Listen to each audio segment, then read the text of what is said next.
그래죠. 됐다? 자, 말하기 방식 문제 35번이 바뀐 적 있다 없다? 없다. 그래서 35번은 항상 무슨 문제야? 말하기 방식 문제입니다. 지각하지 마! 어우씨. 너는 맞아. 지난주에 안 왔지? 맞다. 지난주에 안 왔지? 이것들! 여기 있어요. 우리 서은이. 우리 은결이도 없지? 맞다. 맞다. 기다려봐. 잠깐만. 요거 여기 라인 2명 줄게요. 우선. 저 영어 못하는데. 예? 라인도 영어면 쓰기야. 기다려봐요. 아니야, 다가 아니지. 다는 너무 심하지. 아니야, 괜찮아.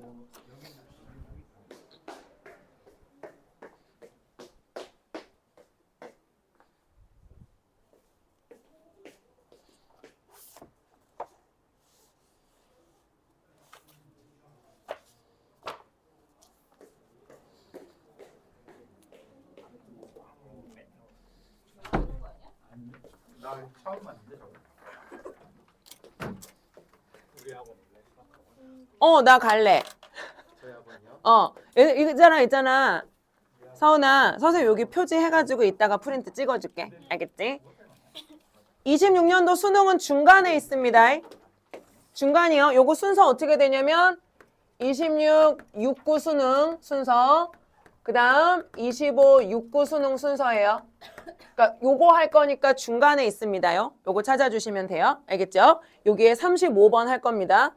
주야, 소민이 어디 갔다? 소미. 모르겠다. 자, 볼게요. 35번. 35번은 무조건 무슨 문제? 말하기 방식 문제. 얘들아, 3번 선지하고 5번 선지하고 2개 좀 묶어볼래? 3번 선지하고 5번 선지 2개 묶어봐. 3번 선지 먼저 가볼게. 3번 선지 뭐라고 되어 있냐면 청중과 공유하는 경험을 환기하며 발표를 시작하고 있다. 뭐가 나와요?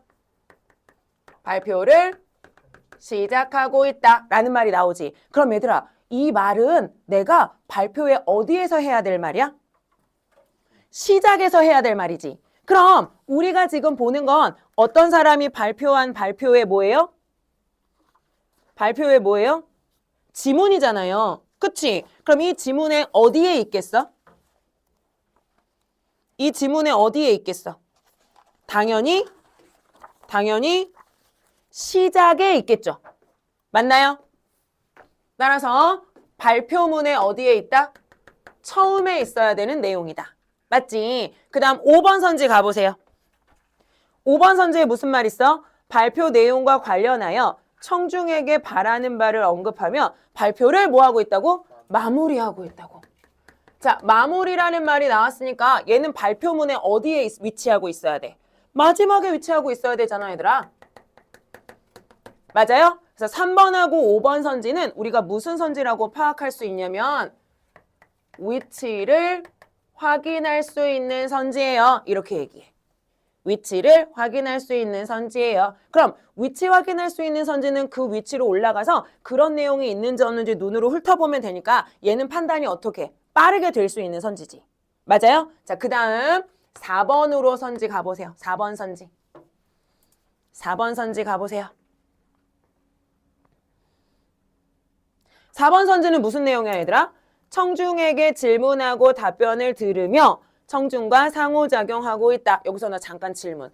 니네가 보는 요 지문 있잖아, 얘들아. 너네는 이걸 글로 시험을 보지만 실제로 얘는 뭐 한 상황을? 강연자가 이렇게 대중을 놓고 강연한 상황을 뭐로 적은 거야?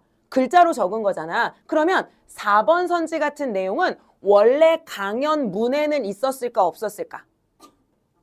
그런 내용 없었겠지. 강연문에는 내가 강연을 할 때 강연문을 작성하는데 그때 청중에게 질문을 하고 답변을 듣는다는 내용이 써있진 않았을 거야. 그럼 질문한 내용만 있었겠지. 강연문에는. 맞아요? 질문한 내용은 뭐로 있었겠어? 얘들아, 뭐뭐 했니? 하는 물음표로 보여주겠지. 맞아요? 그 다음, 내가 청중의 반응을 살핀지 안 살핀지는 어떻게 알아요? 지문에서? 그렇죠. 청중의 반응을 살피며 이렇게 돼 있겠지. 이해가? 자, 그럼 우리 요런 선지를 무슨 선지라고 하냐면 표지 확인 선지 이렇게 불러요. 표지 확인 선지.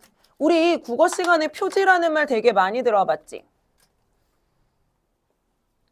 표지라는 말 되게 많이 들어봤지? 맞아? 선생님 표지 얘기할 때 맨날 뒤에 뭐 써요? 맨날 뒤에 뭐 써요? 판 쓰잖아요. 맞아요? 표지판이 무슨 말이야? yor로 가야 고척 스카이 도미에요를 알려주는 표시가 표지판이잖아. 따라서 표지라는 게 뭐냐면 무엇을 알려주는 표시. 이게 표지지. 맞아? 무엇을 알려주는 표시. 질문했음을 알려주는 표지 물음표. 반응을 들었다는 걸 알려주는 표지 괄호. 이걸 통해서 4번 선지를 판단할 수 있어. 얘들아, 눈으로 이렇게 훑어봐. 지문을 열심히 읽지 말고 눈으로 지문을 이렇게 훑어봐. 그럼 4번 선지의 내용 금방 찾을 수 있어요? 없어요? 있어요. 어디 떠요? 옳지. 세 번째 문단에 보면 요인은 무엇일까요? 하고 물음표 나오지. 그 뒤에 바로 뭐 나와요? 괄호 열고 청중의 반응을 살피며가 아니구나. 답변을 듣고구나. 답변을 듣고 라는 표지가 나오지. 그럼 4번 선지는 맞는 선지야, 틀린 선지야? 맞는 선지지. 그래서 우선 1번에서 5번 중에요. 3번하고 5번은 위치를 확인할 수 있는 선지고 4번은 표지를 확인할 수 있는 선지입니다. 이런 선지들은 맞는지 틀리는지 판단을 어떻게 할 수 있어요? 매우 빠르고 쉽게 할 수 있습니다. 지문 전체 내용을 꼼꼼히 읽어본다, 안 읽어본다? 우선 읽지 않는다야. 그치? 우선 읽지 않는다야? 요걸 눈으로 찾으시면 됩니다. 이제 나머지가 몇 번하고 몇 번이에요? 1번하고 2번이죠. 그런데 여태까지 모의고사와 여러 회차의 수능이 있었잖아, 얘들아. 1, 2번이 이렇게 순서로 되어 있으면 기본적으로 지문에 나와 있는 순서도 어떻다? 1번이 먼저 나오고 2번이 뒤에 나와요. 그래서 얘는 뭐라고? 지문 순서와 일치하는 경우가 많아요. 그러니까 어떻게 하면 돼? 1번 읽으면서 앞부분에 그런 내용 있는지 확인. 이렇게 하면 되지. 그럼 가봐. 1번에 뭐가 있어? 화제와 관련하여 핵심 용어의 개념을 설명하고 있다. 우리 눈으로 훑어봐라. 훑어보다 보면 어디 가면 이 문단의 시작 가봐. 이 문단의 시작 가면 뭐 있어? 풍열지는 여름철에 돌 사이에서 주위보다 찬 공기가 새어나와 국소적으로 저온 환경이 형성되는 지역을 의미합니다. 중심화제 화제와 관련하여 핵심 용어의 개념을 설명하고 있다. 맞는 말 틀린 말? 맞는 말. 됐어? 그럼 3, 4, 5번에 4번 찾았잖아, 얘들아. 3번 한번 찾아볼래? 3번은 사실은 제일 먼저 판단해야 되는 선지였지? 3번 판단해봐. 맞아요, 틀려요? 완전 맞죠? 야, 우리 지난 수업에 이거 했잖아. 조사활동 했잖아. 나오지? 그럼 4번 맞는 말 틀린 말? 맞는 말이지. 아니, 3번 맞는 말이지. 5번 맞는 말 틀린 말 판단. 어디로 가면 돼? 마지막 문단. 마지막 문단 읽어보세요.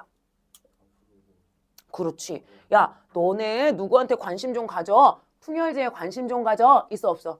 있지. 그럼 이거 당부라고 말할 수 있을까? 바라는 바 언급했다고 말할 수 있을까? 네. 그래서 1번, 3번, 4번, 5번은 다 있네요. 그럼 답 몇 번이에요? 2번이에요. 잘 들어. 35에서 37번 세트를 풀 때 선생님 저는요. 국어 수능 모의고사를 볼 때요. 시간이 절대 부족하지 않아요. 저 50분이면 다 풀어요. 이런 사람들은 지문 천천히 읽으셔도 돼요. 근데 그게 아닌 사람들 있잖아. 우린 대부분 아닌 사람들이지. 아닌 사람들은 이때 지문을 읽으면 이게 약간 시간 낭비가 되는 경우가 있어. 그래서 먼저 뭐 하라고요? 35번으로 바로 내려와서요. 35번 문제는 한 번도 말하기 방식 문제가 아니었던 적이 없습니다. 모의고사 수능 전부 통틀어서요. 그러니까 그냥 선지 가셔서 선지 먼저 판단하는 거예요. 선지 먼저 판단했을 때 혹시 위치 확인으로 내용 정리할 수 있는 선지들은 빠르게 판단하시고 표지를 확인해야 되는 선지들은 눈으로 훑어서 표지만 먼저 찾아봐. 맞는지 틀리는지 확인하고 맞으면 동그라미 아니면 X 치면 되는 거야. 나머지 내용들은 순서대로 나올 확률이 높다. 그러니까 나머지 순서대로 확인하면 된다. 알겠지? 그러면 답이 몇 번이라는 거? 2번이라는 거 금방 확인하실 수 있습니다. 얘들아, 화작은 말이야. 시간을 많이 주잖아? 시간을 넉넉히 줘. 그러면 우리 반에서 화작 틀린 친구 한 명도 없어요. 진짜로. 우리 반에서 화작을 틀릴 친구 한 명도 없어요. 근데 화작이 틀리는 이유는 뭐야? 내가 80분 안에 풀어야 되니까. 근데 너네가 고3이 되면 무슨 압박이 생기냐면 특히 화작러들은 무슨 압박이 생기냐면 화작에서 시간을 너무 많이 쓰면 안 되는데 엄매는 시간이 그렇게 많이 안 든다는데 그럼 화작에서 내가 막 20분씩 써버리면 뒤에 독서 못 풀 텐데 이런 생각이 들어서 화작에서 자꾸 마음이 급해지니까 실수를 하는 거지 그렇지만 않으면 실수 안 할 수 있어요. 그리고 화작을 얘들아 꼭 12분 컷으로 풀어야 된다는 생각도 좀 버려요. 왜냐면 너네가 이제 기출을 보다 보면 알 거야. 옛날 거 있잖아 얘들아. 한 4, 5년 전 것만 해도 진짜 10분도 안 걸리게 풀 수 있게 굉장히 쉬웠어요. 근데 요즘은 이제 엄매와 화작의 약간의 이제 난이도 차이가 있기 때문에 화작도 지문을 조금씩 난이도를 올리는 편이야. 그래서 옛날처럼 그렇게 쉽게 나오지는 않아. 그러니까 막 12분 컷, 10분 컷 이렇게 내가 풀어야 된다는 조급함만 좀 버리면 화작은 다 맞추고 갈 수 있어요. 그래서 15분까지 괜찮습니다. 괜찮아요. 알겠지? 자, 그 다음 36번으로 넘어가 보겠습니다. 얘들아, 36번은 문제를 보면 무슨 문제 같아? 36번은 문제 구성을 보면 어떤 문제 같냐면 뭔가 위에 있는 자료를 활용해서 문제를 풀어야 되는 것처럼 느껴지지. 그래서 그림을 열심히 보지. 맞아요? 근데 얘는 사실은 눈 감고 그림 안 봐도 되는 문제가 대부분이에요. 그래서 얘는 다음 자료 어쩌고저쩌고 이런 말이 문제에 있지만 얘는 무조건 무슨 문제냐면 내용 일치 문제예요. 얘는 내용 일치 문제예요. 봐봐요. 선지로 가봐요. 우리 지금 그림 안 봤어요. 그림 안 보고 선지 갔어요. 자, 선지에 1번 선지 가봐요. 자료 1은 무슨 내용이래? 애추 내부로부터 찬 공기가 돌 사이로 흘러나오는 모습을 확인할 수 있는 자료래요. 아, 그런가 봐. 몰라, 그림은. 이건 자료래. 얘를 기억에 활용한대. 그러면 1번 선지 읽고 어디로 가냐면 기억으로 가는 거야. 기억에 뭐 있어요? 왼쪽에 가면 기억 자료 제시라고 가로로 묶여 있지. 그러면 기억 자료에 기억 자료 제시라고 가로로 이렇게 묶어 있어. 그러면 얘의 앞뒤 내용 확인. 여기 내용 일부를 확인.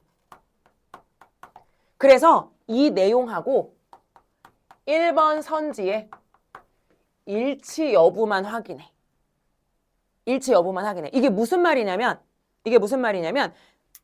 선지 1번에 뭐가 있었냐면 애추 내부로부터 찬 공기가 돌 사이로 흘러나오는 모습을 확인할 수 있대. 그러면 기억 가봐요. 기억 앞에 뭐라 그랬냐면 풍열지는 주로 애추가 있는 곳에서 나타납니다. 이렇게 암벽에서 떨어져 나온 크고 작은 돌들이 겹겹이 쌓여 부채 모양으로 형성된 곳을 애추라고 합니다. 얘들아, 돌 사이로 바람 나오는 모습 설명했어, 안 했어? 지문에서. 우리 선생님 읽은 이 부분 있잖아. 돌 사이로 바람 나오는 모습 설명했어, 안 했어? 했어? 지문에서? 지문에서 그거 했어, 얘들아? 했어? 어디 했어? 뭐라 그랬어? 밑으로 내려가면 찬 공기가 돌 사이로 나오기도 하는데 풍열지는 주로 이런 곳에서 형성됩니다. 있지? 그럼 찬 공기가 어디로 흘러나온다고? 돌 사이로 흘러나온다 라는 말이 있지. 그럼 그 말이 있으면 적절한 거야? 적절하지 않은 거야? 적절한 거지. 그럼 답이 1번이니? 잘 봐. 1번이니 답이 그럼? 잘 봐. 1번이야 아니야? 아니야? 성은아? 기억 앞뒤의 내용과 1번 내용 선지의 일치 여부를 확인한 거라고. 1번 선지의 내용에 뭐가 있었어? 흘러나오는 모습을 확인할 수 있는 자료라고 했잖아. 흘러나오는 모양이 어떻게 흘러나오는데? 흘러나온 다가 아니고 흘러나오는 모양이 지문에 설명이 되어 있어야 된다니까? 모습이 설명이 되어 있어야 된다고 얘들아. 모습 설명 있어요? 없어요? 없어요. 그래서 1번은 뭐라고? 아니라고. 1번 아니라고. 그럼 얘들아, 우리 그 부분 읽었으니까 2번 선지도 판단할 수 있지. 맞아? 2번도 기억과 관련되는 내용이잖아. 그럼 우리 기억 앞뒤 읽었으니까 2번 선지도 파악할 수 있어요? 없어요? 있죠? 2번 선지 가볼게요. 암벽에서 떨어진 돌들이 부채 모양의 애추를 형성하는 과정과 단계. 과정을 단계별로 확인할 수 있다. 얘들아, 부채 모양의 애추를 어떤 순서에 따라서 만드는지가 지문에 나와 있어야 된대. 우리 아까 읽을 때 그 내용 있었어? 없었어? 없었지. 그러면 2번 선지도 뭐야? X야. 맞아? 그래, 그러면 이런 식으로 니네가 3번 선지 한번 판단해봐. 시키는 이유가 있겠지? 3번 선지 한번 판단해봐. 맞아? 선생님 저 이거 동그라미요. 맞아요. 답 3번이에요. 손. 있을 수 있어서 그래. 있어 분명히. 자기 마음을 숨기지 말고 맞는 것 같은데 그런데 지금 선생님의 뉘앙스가 아닌 것 같아서 지금 고민하잖아. 성현아 동그라미야 X야? X야? 동그라미야? X야? 왜 얘들아? 선생님이 왜 3번을 니네 보고 해보라고 할게. 거기 가봐요. 3번 선지 내용에 뭐가 있어요? 풍열지가 속한 군의 평균 기온이 다른 군보다 낮음을 확인할 수 있는 자료로 니은에 활용한다. 그러면 니은의 앞뒤 내용에 뭐가 있어야 돼? 다른 지역보다 풍열지가 있는 곳에 평균 기온이 어때야 된다고? 낮다는 내용이 있어야 되지. 지문으로 가볼래? 니은에 봐보자. 이 찬 공기 덕분에 저온 환경을 유지할 수 있는 거랍니다. 얘들아, 저온 환경을 유지할 수 있다고 평균 기온이 꼭 낮다고 볼 수는 없죠. 그러니까 얘는 관련이 없는 거죠. 그 다음 가볼게요. 이 지역을 보면 여름철의 풍열지의 평균 기온이 풍열지가 있는 행정구역의 평균 기온보다 어때요? 평균 기온보다 어때요? 낮다는 것을 알 수 있다. 3번 맞는 거 아니야? 아니야? 뭐 때문에 아니야? 응? 우선 질문. 풍열지가 속한 군의 평균 기온이라는 말과 여름철의 풍열지의 평균 기온이라는 말은 우선 같은 말입니까? 다른 말입니까? 다른 말이죠. 다른 말이죠. 왜요? 3번 선지에서는 뭐가 평균 기온 전체가 낮다고 말한 거잖아. 즉 여름에도 낮고 언제도 낮다는 거야. 봄에도 낮고 겨울에 어쨌든 평균적으로 다 낮다는 거잖아. 근데 얘는 언제만? 여름철만 한정했을 때 평균 기온이 낮다는 거잖아. 그러니 두 개의 무엇 확인? 우선 두 개의 무엇 확인? 범주 확인이요. 범위 확인이요. 범위 확인이요. 범위 같아요? 달라요? 달라요. 그럼 여기부터도 틀린 말인 거예요. 맞아? 범위 확인. 3번을 넉넉히 고르면 고를 수 있어 얘들아. 그래서 오답률을 보면 다른 선지보다 3번의 오답률이 조금 높아요. 물론 잘 골랐어. 대부분의 아이들은 다른 그 정답을 골랐지만 좀 높아요. 그 다음 뒤로 한번 가볼까? 그럼 뒤에는 맞는 말인지 다른 군보다 낮아. 평열지가 속한 군의 평균 기온이 다른 군보다 낮음을. 그럼 여기 선지는 이렇게 나와 있고 지문은 뭐라 그랬어?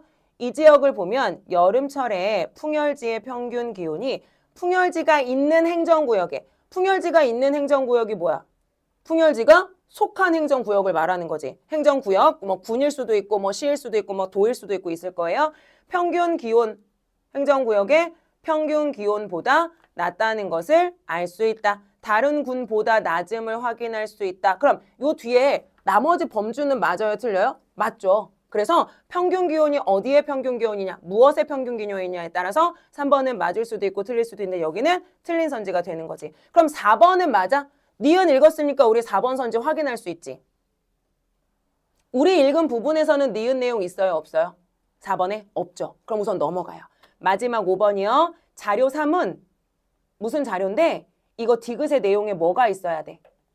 북방계 식물 중 산림청이 지정한 희귀식물에 해당하는 식물을 확인할 수 있는 자료로 디귿에 활용한다. 그럼 얘들아 디귿의 앞뒤에 뭐가 있어야 돼? 풍열지에서 발견된 북방계 식물 중에 산림청이 지정한 희귀식물에 해당하는 식물이 있어야 되는 거지. 이게 지문에 있어야 되는 거지. 그럼 디귿으로 가볼래? 디귿에 어디 있어? 발견된 게 몇 개야? 디귿 밑에 212개. 맞아? 그 중에 밑에 줄 뭐가 있어? 희귀식물 일부 목록 정리. 그 밑에 그 중에 누가 있어? 월귤. 월귤은 뭐에 있어요? 월귤은 뭐에 있어요? 식물로 지정된 북방계 식물이 자라고 있다. 라는 말 마지막 줄 나오지. 그럼 5번 선지는 맞는 말 틀린 말? 맞는 말이지. 그래서 답이 몇 번이 된다고요? 5번이 된다고요. 36번에 우선 얘들아. 우선 전체적으로 뭐 확인하자? 지문의 내용을 전체적으로 확인할 건 아니고요. 여기 기억이 기억 자료에 들어가면 맞아. 그랬으면 기억 자료 앞뒤의 내용을 확인해서 선지와의 일치 여부를 우선 골라보라고. 알겠지? 자, 그 다음 37번. 37번은 무슨 문제야?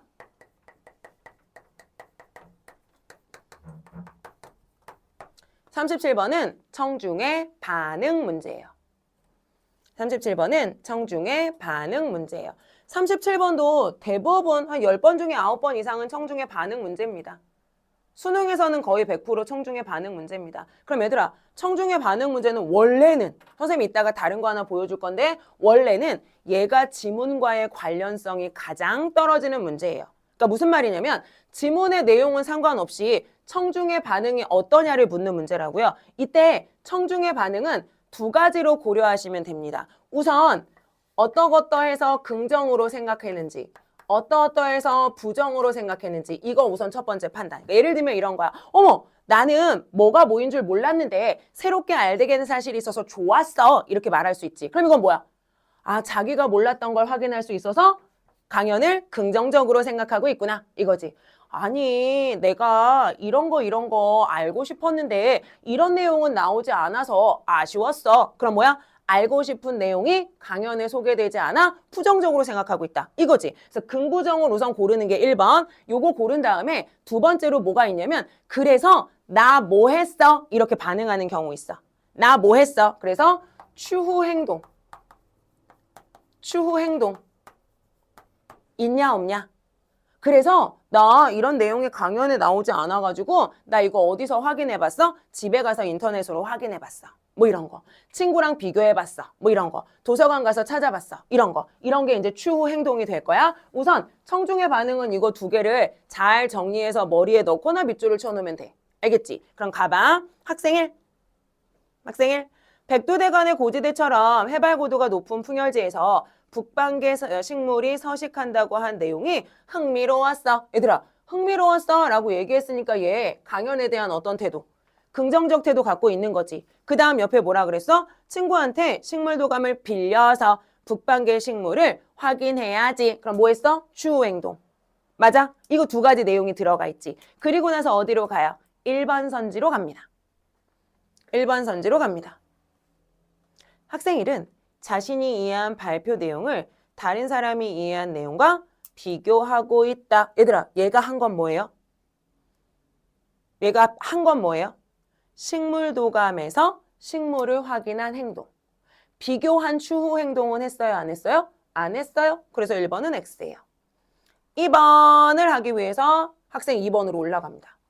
학생 2번, 월귤의 국내 서식지가 서너 곳이라는 사실을 새롭게 알게 됐어. 그런데 월귤의 해외 서식지에 대해서도 알고 싶었는데 설명이 없어서 아쉬워. 내가 뭐라고? 알고 싶은 내용이 설명되지 않아서 어땠다? 아쉬웠다. 부정적. 맞아? 2번 선지 가볼까요? 발표를 통해 새롭게 알게 된 정보가 사실과 부합하는지 점검. 얘는 추후 행동 했어? 안 했어? 점검하면 추후 행동 해야 되는데 안 했잖아? 그러니까 2번 선지는 뭐가 돼? X. 3번 선지를 가기 위해서 학생 3을 읽어봅니다. 신문기사를 보니 우리 지역의 산에도 풍열지가 있대. 우리 지역의 지리적 특성에 대해 보고서를 써야 되는데 발표에서 들은 풍월지에 관한 설명이 도움이 되겠어. 내가 이 강연이 도움이 됐다고 도움됐음을 뭐 하고 있어? 긍정적으로 평가하고 있어. 3번 가보세요.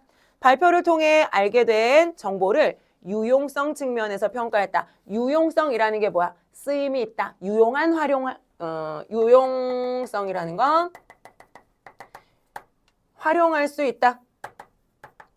활용이 가능하다, 쉽다 이런 의미잖아요. 나 어디 활용할 거라고요? 내 발표에 활용할 거라고요.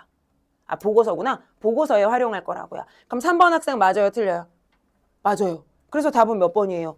3번이에요. 그럼 여기서 잠깐만 넘기지 말아봐. 그럼 결과적으로 얘들아, 선생님이랑 35에서 37번 지문을 꼼꼼하게 읽었어요?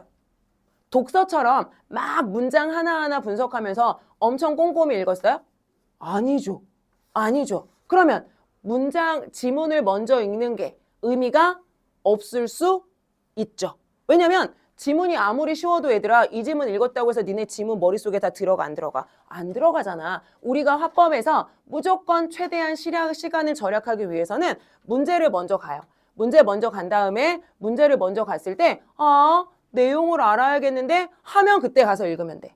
무작정 또 고집 부리고 지문 안 읽지 말고 지문이 필요한 경우에는 가서 읽으면 돼. 근데 그렇지 않은 경우가 대부분이고 요렇게 풀면 훨씬 쉽고 빠르게 문제를 풀어낼 수 있겠죠. 단 올해 26학년도지.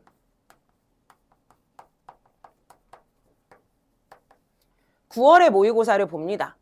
그러니까 육모, 구모 두 개가 평가원이 내는 모의고사라 중요하잖아요. 그리고 너네가 이제 나중에 원서를 쓸 때 다른 시기에 모의고사도 중요하지만 육모, 구모 점수가 어땠는지에 따라서 이제 수시를 쓸 때도 좀 결정이 돼요. 최저를 어떻게 맞출 수 있을지, 혹시라도 정시로 밀리면 어떻게 될지 이런 거 이제 육모, 구모를 통해서 판단을 하게 된단 말이야. 근데 구모를 보고 원래 시험을 보고 선생님한테 전화를 하는 일은 별로 없잖아. 근데 구모를 보고 고3 애기들이 선생님한테 전화를 했어요. 선생님, 37번이 킬러예요. 이러는 거야. 37번이 무슨 문제야? 청중의 반응 문제. 니네가 지금 수능 문제 보고 있는 거거든, 얘들아. 수능 문제를 봤지만 수능 문제에서 37번이 그렇게 어려울 것 같아? 당연히 아닐 것 같지 않아? 근데 구모를 보고 나서 애들이 37번이 킬러였다는 거야. 그래서 뭔 개소리야, 말도 안 되는 헛소리 하지 마. 선생님 이러고 막 끊었어요. 그리고 나중에 내가 풀었는데 틀릴 뻔했어. 내가 풀다가 틀릴 뻔했어. 그래서 우리가 37번을 가볼 거예요. 이게 구모 수능이니까 요거 바로 앞 세트에 있겠지. 요거 바로 앞 세트에 37번을 풀어보세요.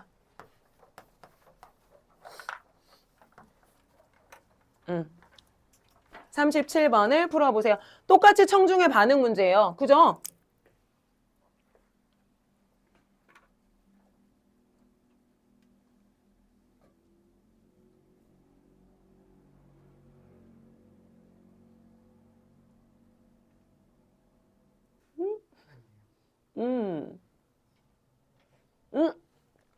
성질 내는 거야. 아니야. 킬러 맞지, 영호야? 킬러. 응? 킬러지? 킬러라니까. 또 킬러라고 하니까 또 긴장하면서 다 못 고른다. 아니, 그냥 니네가 고를 대로 골라봐, 얘들아.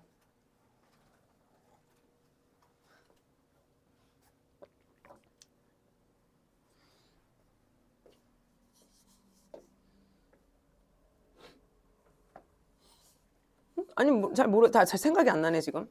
답이. 아까 몇 번이야? 모르겠어? 모르겠으면 어떡해. 수능 보는 데서 선생님 더 모르겠어요. 이러고 빈칸으로 내릴 건 아니잖아.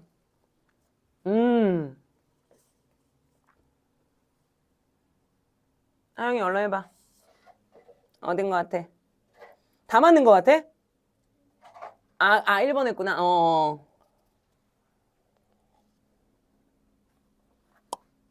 응. 응? 안녕. 자, 킬러가 맞군요. 맞아요. 그런 거 맞지? 무슨 말 할 건지 알지?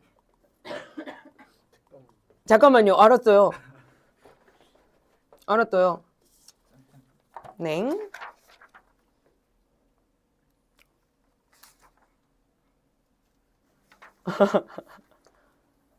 미친놈 아니야?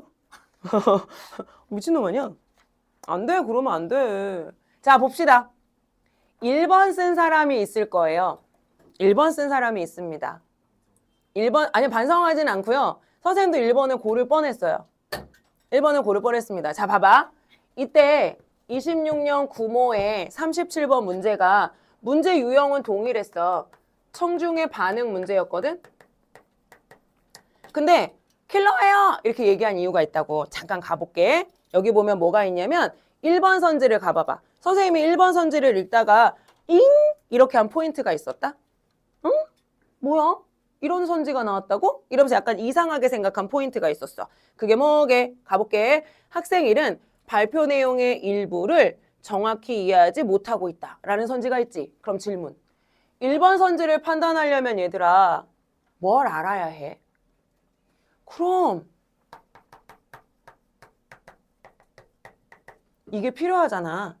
맞아? 선생님 생각에 평가원에서는 이 1번 선지를 1번으로 낸 이유가 있어. 왜냐면 너네가 37번 문제를 선생님이 얘기해준 요령으로 푼다는 걸 평가원에서 모를까? 아, 너네에 대해서 모르는 건 없어, 얘들아. 평가원은 다 알고 있어요.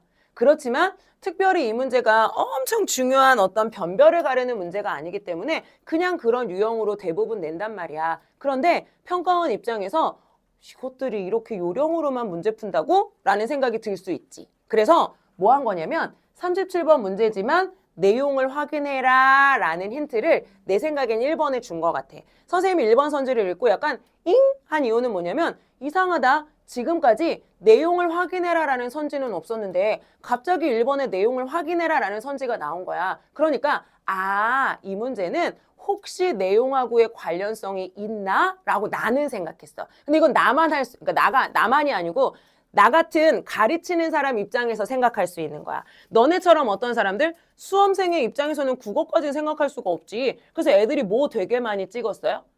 1번 되게 많이 찍었어요. 아니겠지 이러고.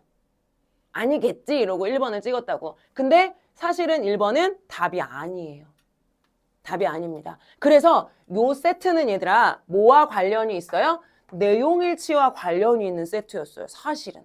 37번 문제 청중의 반응 문제지만 내용일치와 관련이 있는 문제였고요. 답은 아마 4번이었을 겁니다. 지문의 4번 내용과 관련이 없어요. 왜냐면 얘가 4번에 학생 누구지? 학생 1이 뭐라 그랬냐면 학생 1도 그렇고 뭐라 그랬더라? 뭐 시기 이런 말도 있을 겁니다.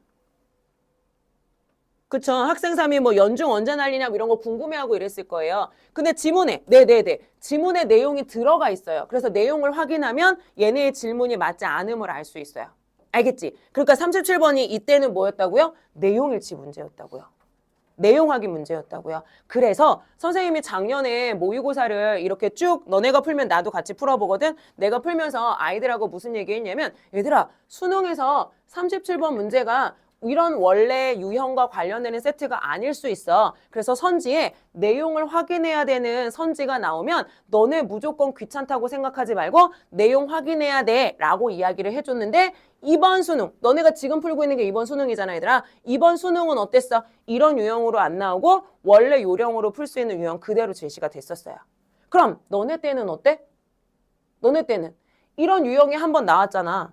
그것도 평가원 모고에서. 그러니까 너네 때는 어떤 확률도 있어. 이런 내용을 확인해야 되는. 그렇지. 내용일치 문제가 나올 수도 있지. 내가 너네 모의고사 볼 때마다 풀거든. 그래서 만약에 유형이 달라지는 게 보이면 말씀드릴게요. 대신에 너네도 만약에 선지에서 내용을 확인해야 되는 선지가 있으면 이 세트 좀 달라졌구나 라고 생각하고 내용 확인 필요하다고. 얘는 뭐고요? 요령인 거고요.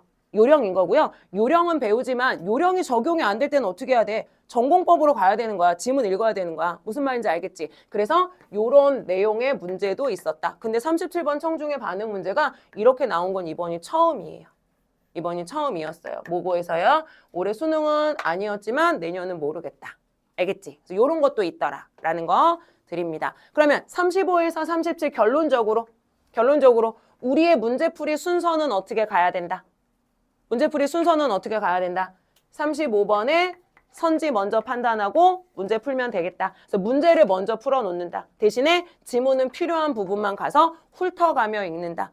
열심히 독서처럼 꼼꼼히 읽지는 않아도 된다. 그래야 시간이 절약된다. 그래서 보통 고3 아이들 연습을 시켜보면 얘들아 35에서 37번 세트는 빨리 푸는 아이들은 2, 3분만 해도 풀어요.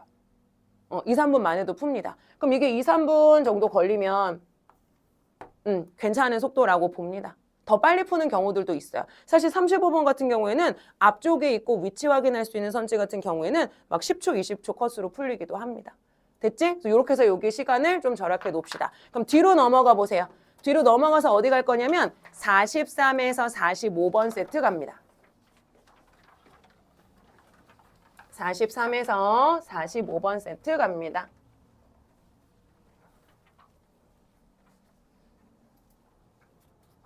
우리 35에서 37번 세트는 화법 세트예요. 화법. 그래서 누구누구가 강연한 내용입니다. 읽고 모르면 답하세요. 이런 화법 세트였고요. 그 다음 지금 하게 되는 43번에서 45번 세트는 작문 세트예요. 그래서 글쓰기와 관련되는 내용이 나옵니다. 그럼 선생님 중간에는요. 중간에는 화작문 복합 세트가 나와요. 화작문 복합 세트. 그래서 화법에서 니네가 자꾸 틀리면 어디서 틀리냐면 38번에서 42번 중간에 어려운 게 하나 있거든. 거기서 틀릴 확률이 높고요. 그 다음에 요 세트에서는 어디? 45번이 오답률이 또 높은 그 문제 유형이에요. 그래서 한번 가볼게요. 43번. 43번 문제는 뭐라고 부르냐면 조건에 맞게 쓰기라고 합니다.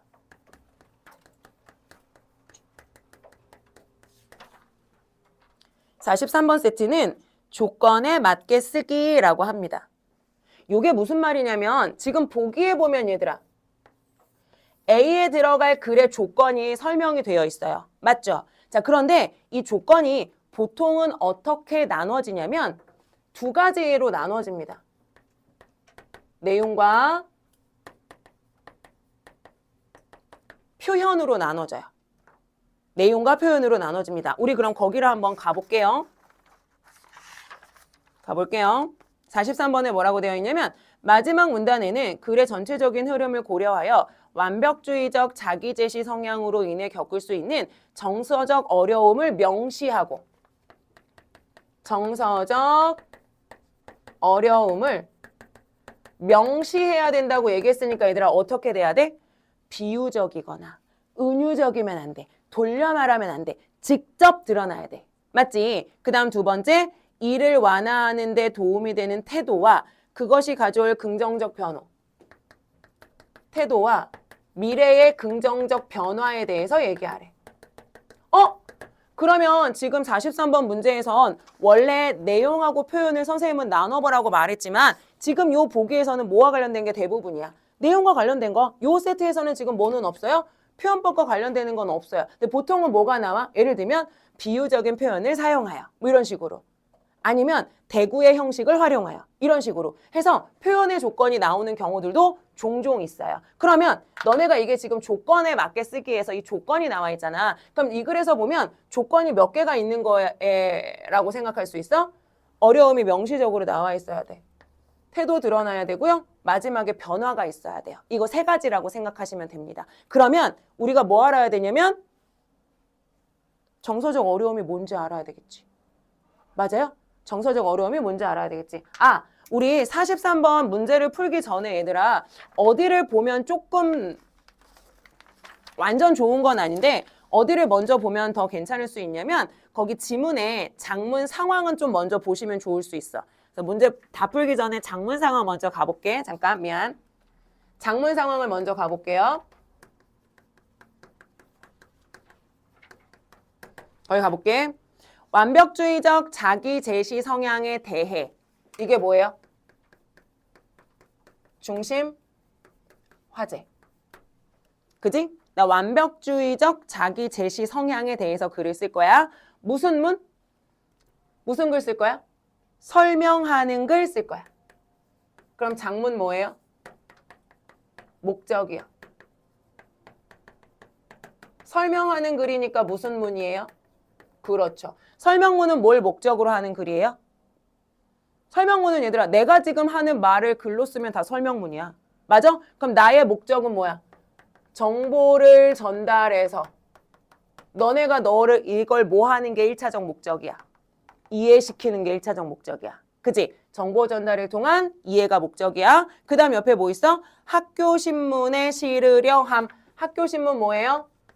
전달 매체예요. 매체는 학교 신문이고요. 전달 매체를 보면 뭘 할 수 있어요? 장문, 대상, 독자 확인할 수 있어요. 대체로 누구겠어요? 우리 학교 학생들. 요걸 이제 해놓고 이제 43번으로 가는 거야. 43번에 가서 정서적 어려움이 명시적으로 드러나야 된다 얘들아. 그럼 뒤로 올라가 봐. 올라가 봐. 글을 눈으로 정확하게 꼼꼼하게 자세하게 천천히 읽지 말고 쑥 이렇게 쑥 훑어가면서 읽어봐. 그럼 어떠냐면 그렇다면 완벽주의적 자기제시 성향으로 인해 발생한 불안을 완화하려면 어떻게 해야 될까? 얘들아 질문. 완벽주의적 자기 제시 성향이 있으면 어떤 정서적 문제점이 발생한대요? 어떤 정서적 어려움이 발생한대요? 불안이요. 불안이요. 그러면 불안. 얘가 명시적으로 드러나야 되면 불안이라는 말이 있어야 되는 거지. 맞아? 선지 가봐요. 1번에 불안 있나요? 네. 2번에 불안 있나요? 네. 3번에 불안 있나요? 네. 4번에 불안 있나요? 아니요. 5번에 불안 있나요? 아니요. 그럼 몇 번은 아니에요? 4번하고 5번은 아니지. 성현아. 아니지. 맞아? 그럼 몇 번 남아요? 1번, 2번, 3번 남습니다. 뭐가 나와야 된다고? 태도와 긍정적 변화 나와야 된다고. 1번 가봐. 마지막 가봐. 고착화될 것이다. 긍정적 변화 있어요? 없어요? 없죠. 땡. 신체적 활동을 해보는 게 어때? 긍정적 변화? 있어요? 없어요? 신체적 활동을 해보는 게 어때? 이거 권유하는 거지. 앞으로 내가 불안을 해소하는 긍정적 변화 있어? 없어? 없지. 3번 가봐. 심리적 안정을 얻을 수 있을 거야. 긍정적 전망 있어? 없어? 있지. 답 몇 번이야? 3번이요. 3번이요. 43번 유형 뭐라고 말한다고? 조건에 맞게 쓰기. 조건에 맞게 쓰기는 보기로 뭐가 제시될 거고 조건이 제시될 거고 그 조건을 천천히 정리한 다음에 이 조건에 해당하는 내용이 선지에 있는지 없는지 판단하면 된다. 맞아요? 그 다음 44번으로 갑니다. 44번은 글쓰기 계획으로 적절하지 않은 것은 거기 뭐가 나왔어? 글쓰기 계획이라는 말이 나왔어. 그러면 얘들아 글쓰기는 말이야 처음에 내용을 뭘 쓸지 자료를 수집해서 쓰고 고쳐 쓰고 뭐 이런 단계가 있어. 근데 여기서 중요한 건 뭐냐면 글쓰기 계획에서 계획이라는 말이 나오면 무조건 이 문제는 무슨 문제예요? 계획이라는 말 나오면 야 내가 이런 계획으로 글을 썼는데 이 계획 글에 잘 있어 없어 이거 묻는 거잖아. 그럼 이거 반대로 말하면 무슨 문제야? 내용 일치 문제지. 계획은요 무조건 뭐예요? 내용 일치 문제예요. 이 내용 지문에 있어 없어 이거 확인하는 문제라고요. 계획이 뭐가 있고 없고가 중요한 게 아니고 이 내용 지문에 있어 없어 이거 확인하는 문제라고요. 자 그러면 선지를 먼저 가보시오요. 선지의 1번에 뭐 있어요? 완벽주의적 자기제시 성향의 개념을 밝힌다. 개념을 밝힌다. 왠지 있을 것 같지 않냐? 2번 완벽주의적 자기제시 성향의 장단점을 설명한다. 장단점도 나와 있어야겠네. 3번 사람들의 일반적 특성이 제시돼야 된대. 4번 완벽주의적 자기제시 성향이 높은 사람의 특징을 언급해야 돼. 어떤 특징 갖고 있느냐? 마지막 5번 특정 시기에 완벽주의적 자기제시 성향이 나타나는 경우가 많은 이유를 제시한대. 특정 시기가 나올 거고요. 그 시기에 많이 나타나는 이유에 대한 설명이 있어야 된대요. 자, 선지 5개 읽었습니다. 이제 지문으로 갑니다. 지문 읽을 때 얘들아 최대한 시간 절약하려고 너무 꼼꼼히 읽지는 마세요. 가봅니다. 사람은 누구나 다른 사람에게 좋은 모습 보이고 싶어하는 면이 있다. 질문. 하나 뺄 수 있어. 몇 번 빼야 돼? 몇 번? 3번. 맞아요? 3번 제끼고. 이러한 욕구가 커서 자신을 늘 완벽한 모습으로 보이려고 하는 성향이 나타날 수 있는데 이를 완벽주의적 자기지시 성향이라고 한다. 하나 빼자. 몇 번? 1번. 맞아? 우리 같이 가고 있는 거 맞지? 청소년 시기에는 또래 집단에서 친구들에게 긍정적으로 비추어지고 싶은 욕구가 크기 때문에 완벽주의적 자기지시 성향이 나타나는 경우가 많다. 특정 시기. 몇 번? 5번. 뺐죠? 자, 그 다음. 완벽주의적 자기제시 성향을 지닌 사람들은 평가의 기준을 자신보다 타인에 두기 때문에 타인의 시선과 평가에 민감해지기 쉽다. 몇 번 빼자?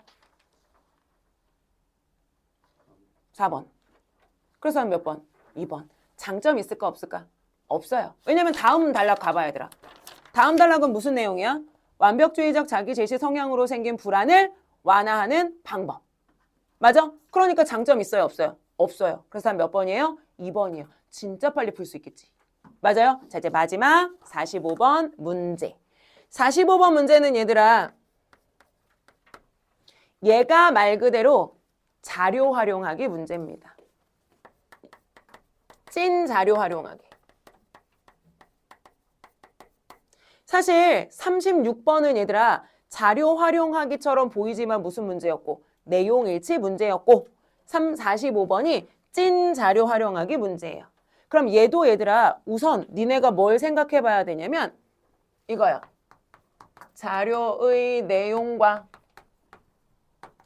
선지의 내용이 일치하느냐. 자료와 선지의 일치 여부 확인. 이게 1차야. 자료와 선지의 내용 일치 여부, 이게 1차야. 자, 무슨 말이냐면, 자, 1번 선지 가보세요. 1번 선지를 가니까 뭐가 필요해? 기억-1자료가 필요하지. 맞아요? 기억-1자료를 올라가 볼게. 기억-1자료가 뭐냐면, 불안 대처 행동 빈도에 따른 불안 정도 변화라는 말이 있어. 여기, 얘들아, 어떤 행동을 하게 되면 사회적 지지 추구 행동, 내가 사회적으로 지지를 얻을 수 있는 행동을 많이 하면 내가 불안이 어떻게 된대요? 줄어든대요. 대신에 내가 행동을 뭐 하게 되면 회피하게 되면 오히려 나의 불안은 어떻게 된대요? 늘어난다는 그래프가 있는 거지. 그럼 1번 선지로 가보세요. 자, 1번 선지에 뭐라 그랬냐면 기억-1을 활용하여 사회적 지지 추구 행동을 많이 할수록 불안이 낮아진다는 것을 여기까지 해봐. 여기까지 짝대기 해봐. 그럼 기억-1의 자료 내용하고 맞아요? 틀려요? 맞죠? 그런데 너네가 좀 고민이 되는 바가 있을 거야. 선생님 짝대기 그으라는 부분까지는 자료와 선지의 일치 여부를 판단했어. 그지? 근데 그 뒤에 가면 뭐가 있냐면 사문단을 보강한다 라는 말이 있거든?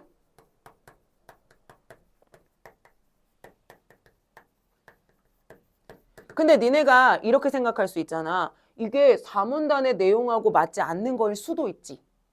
맞아? 그래서 어디를 갈 수 있냐면 사문단에 가서 이 내용이 맞는 건지를 확인할 수 있잖아. 그런데 모든 선지들이 이렇게 구성되어 있거든. 2번 선지도 1문단에 추가한다. 3번도 3문단에 추가한다. 그래서 뒤에 쭉 뭐가 나와 있냐면 문단에 뭐 한다 이런 말이 나와 있어. 그런데 얘들아 지금 수능을 본 지가 오래됐고 요 시스템으로 본 지도 몇 년 됐죠. 요 시스템의 화법과 작문 시험에 이 자료 활용하기 문제에서요. 한 번도 뒤에 내용을 잘못 써서 오답을 만든 적은 없습니다. 한 번도 없어요. 지금까지.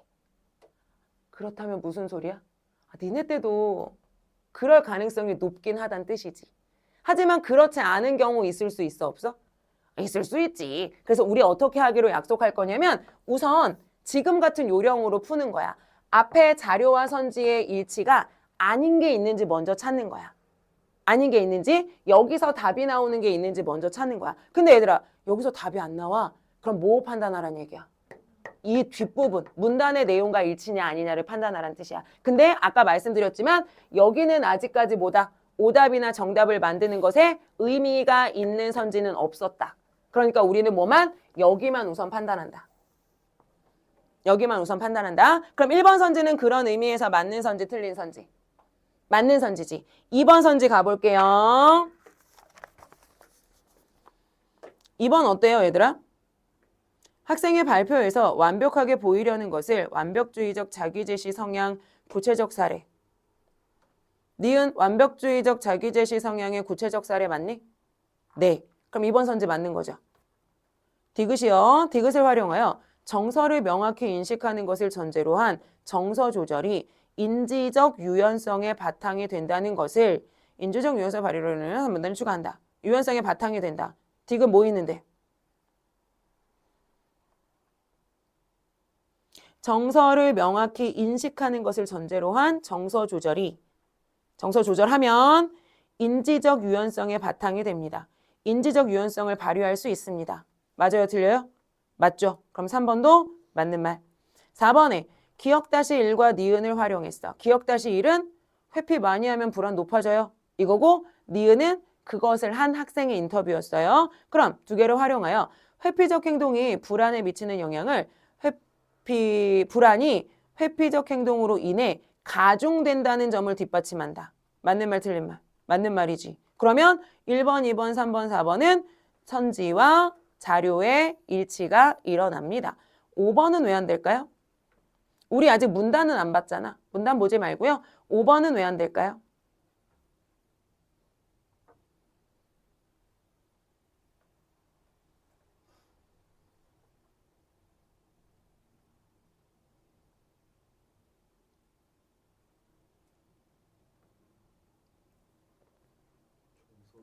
옳지, 옳지. 거기 뭐 있어? 정서 조절의 실패에서 비롯된 불안을 해소하는데. 정서 조절의 실패에서 비롯된 불안을 해소하는데.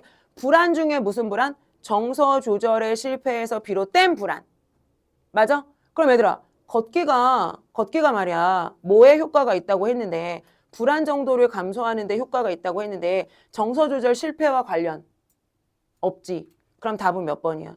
5번이지. 문단의 내용과 일치 여부 확인했어요? 안 했어요? 안 했어요. 안 해도 답 나와요? 안 나와요? 나와요. 이렇게 답 나오면 오케이. 만약에 이렇게 했는데 답 안 나오면 뭐야? 문단의 내용과 일치 여부 그 다음 확인해도 시간 오래 걸리지 않아요. 너네랑 똑같아, 다른 아이들도. 무슨 말인지 알지? 우리 국어는 상대평가잖아, 얘들아. 대부분 다른 아이들도 뭐 인강을 듣건 어디 가서 수업을 듣건 요령을 배워올 겁니다. 그죠? 유튜브 봐도 있을 거예요. 요령을 배워올 건데 그거를 그대로 대부분 아이들은 풀 거고요. 5등급, 6등급은 아니겠지만 대부분 풀 거고요. 너네랑 똑같은 상황이에요. 알겠지? 그러면 생각해봐. 43에서 45번 세트. 우리 이걸 장문 세트라고 부른다고 했고요. 이 장문 세트에서도 우리가 지문을 엄청 꼼꼼히 읽었다, 안 읽었다? 좀 덜 읽었다. 그지? 필요한 부분만 가서 앞에 부분 찾아보면서 읽었다. 전체 내용 확실하게 확인하지는 않았다. 근데 만약에 45번 문제가 문단까지 확인해야 되면 읽어야 될 수 있겠지. 맞아요? 그러니 43번에서 45번 세트도 뭐 먼저 가면 된다. 장문 상황 관련된 것만 읽고 초고 아직 읽지 말고 장문 상황만 관련된 거 읽고 나머지 문제와 선지 보면서 판단할 거 판단하고 넘어가면 된다. 이렇게 하면 얘들아 요 뒤에 장문 세트 푸는데 얼마나 걸려요? 얼마나 걸려요? 그렇게 오래 안 걸려요. 이것도 2, 3분이면 풀어요. 대부분 고3 아이들이 요 수준이라면, 요 정도라면 2, 3분에 풉니다. 그러면 앞에 3문제, 뒤에 3문제 묶어가지고 몇 분? 한 5분에서 7분 사이. 요 정도 풀고요. 중간이 시간이 좀 걸려. 그래서 그거까지 합치면 한 12분, 15분 요 사이에 풀면 되는 거야. 알겠지? 그래서 다음 시간에는 중간에 있는 화장문 복합 세트. 요게 지금 한 거보다는 좀 더 복잡합니다. 화장문 복합 세트 어떻게 푸는지 요령 말씀드리고 그러면 이제 그 다음부터 너네 뭐 하면 돼? 연습해야 돼, 니네가.